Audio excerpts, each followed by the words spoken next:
Good morning guys. So today is December 6, 2024. Okay, so ito po ang update dito sa ating kambingan. Bali ang ating kumpay for today is mais. Kasi kaninang alas 6 may nag-harvest. So habang nag-harvest, kukumpay na tayo. So fresh na fresh pa talaga.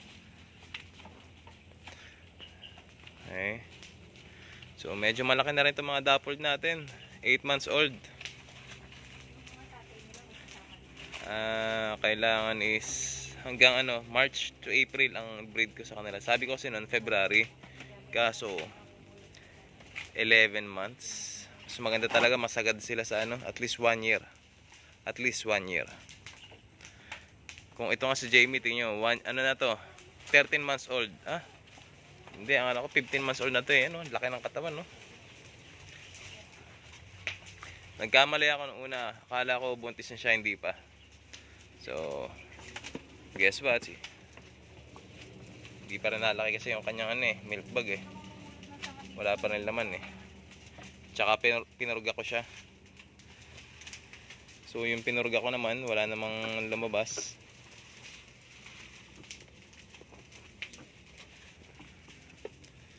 Hindi naman siya nakunan. Okay. Si Mrs. Sa si Floyd. Kasi nakaraan, continuous ang ulan. Sandamakmak yung mais dyan, men, no? Kasi isang araw lang, kapag mais ang kinumpay namin, dalawang ganyan karami agad ang tambak. Ano, Floyd? Ilan napatay na ahas na ni Papa mo? Dalawa na. Kaya wag ka masyado ka So dito mula dumating kami kanina, yan ang inatupag ni Mrs. Kasi kailangan talaga masunog. Kasi pagka hindi nasunog, di ba, nagkakaahas. Ano, Floyd? Okay? So kaya wag pupunta sa gubat, Floyd, ha? Ayan, kailangan maubos namin yan. Ngayon is 9:30 AM na. Okay? So share ko lang, pakita ko sa inyo sila Red Velvet tsaka si Alaska. Ano na bang update sa kanila?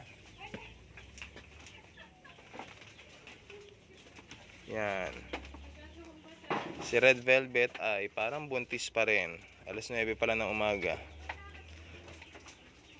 Ayan, laki na po ng kanyang anak. Pangalan ng anak na ay si Bru. 35 days old.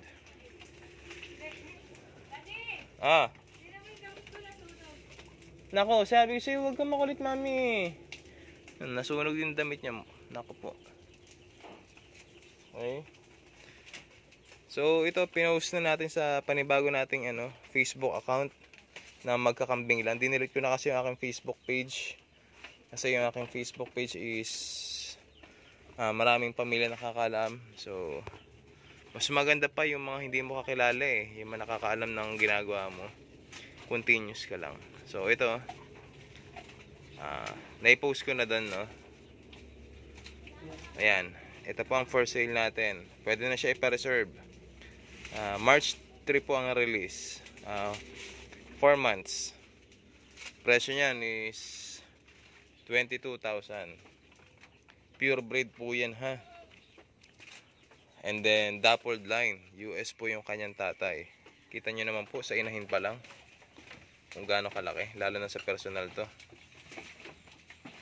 Talagang nakuha lang yung kulay ng tatay niya na may konting spot ng dappled. Pero yung tatay niya is marami. Maraming spot ng dappled. Hindi nakuha yung sa nanay, sayang. But okay lang. Ito yung ating isang full blood dito, si Alaska. Kita nyo naman po, no? Ibang iba talaga yung full blood pagdating sa mga pure breed.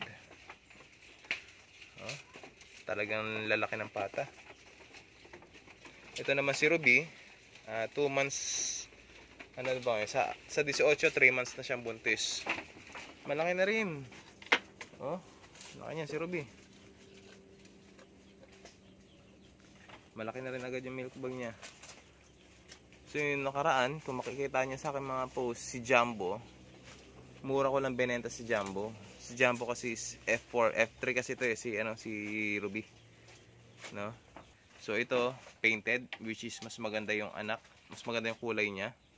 Tsaka mas mataas yung lahi niya dahil is pure breed na siya, kaya 22,000 po. No? So binigay lang, ano yung 22,000 naman yun? Eh, nakakatawad pa, depende sa usapan niya. So dineliver siya sa Pangasinan.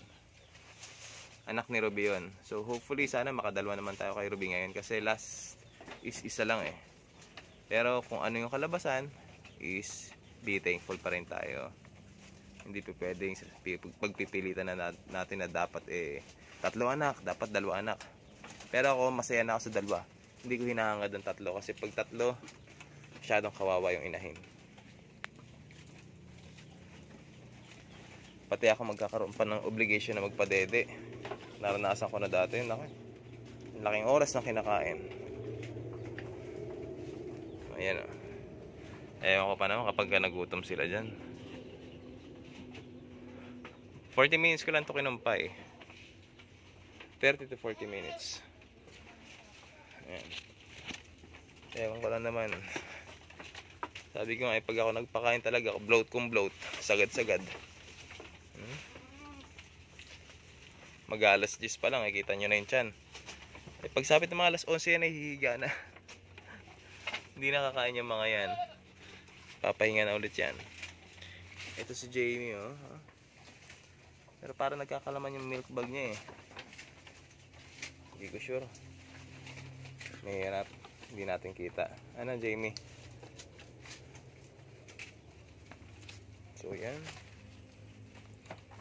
Sige. Busin nyo yan, guys. Gusto ko araw-araw kayong busog.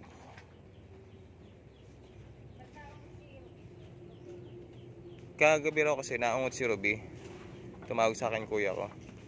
Pag video ko, sobrang busog, grabe. Napakalapad ng katawan.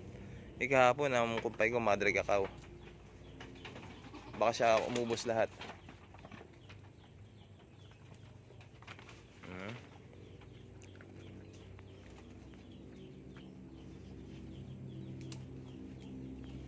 Ayan.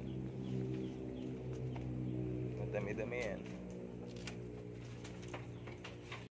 So yun lang guys ang update dito po sa ating mini goat farm. So kung kayo ay may mga native at kung gusto niyo mag-upgrade, kung gusto niyo isang malahing barako, US line, pure breed, and then painted red, spotted na dappled, mag-message lang kayo sa akin or pwede niyo akong tawagan 0919-817-4344. Ano? So sa interesado, tumawag po kayo sa akin. At hindi po kasi nagre-reply sa sa comment ng tawag nga dito, YouTube. Nagre-reply ako kung may katanungan kayo, pero mas maganda tumawag na kayo kung gusto niyo talagang bilhin. Ano? May wala po yung sapilitan. Kung namamahalan po kayo, edi wag niyo pong bilhin. Hindi ko po binili yung inahin ng 20, hindi ko yung binili ng 15. Mahal ko po binili yun, kaya mahal din yung paanak. Okay? So,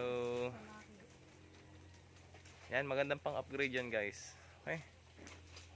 So, yun lang guys ang update dito sa ating mini goat farm. Hanggang sa muli guys, no? So, paalam.